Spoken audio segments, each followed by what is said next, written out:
एक चुटकी नमक भी डाल दीजिए, स्वाद अच्छा आता है।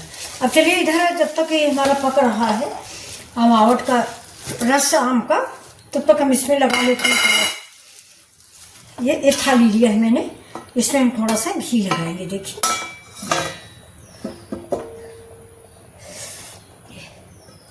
इससे हमारा अमावट आसानी से निकल आए। देखिए धूप, हमारे घर में बच्चों धूप बहुत है, लेकिन बंदर बहुत आता है, तो कहो थाली ही उठा ले जाए, अमावट तो छोड़ो।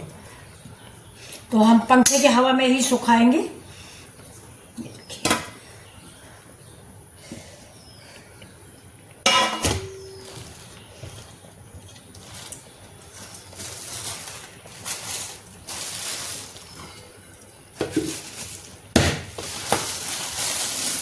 ये थोड़ा सा व्रत के लिए हम साफ घी रखते हैं, नहीं तो किचन में रखा वाला घी जूठा हो जाता है। वैसे आपको मैं एक बात बताऊं, मैं तो गांव में काफ़ी रही हूँ, अब आप बाहर रहती हूँ, तो गांव में जो देसी आम का आम पापड़ बनता है ना, वो बहुत अच्छा बनता है।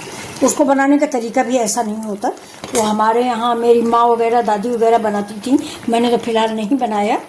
तो वो लोग देसी आम काफ़ी निचोड़ लेती थी बड़े से लकड़ी के कटौते में, इसके बाद उसको सीधे से कपड़े पे फैला देती थी। ये पकाना नहीं पड़ता था उन लोगों को।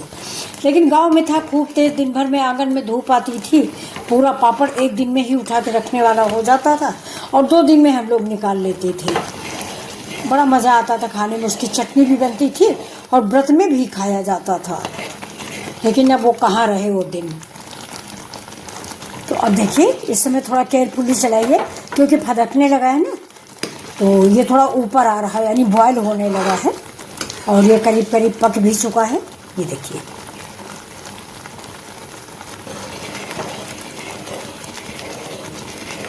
तो अब इसको हम थोड़ा सा ठंडा होने देंगे और इसके बाद थाली में परोस देंगे।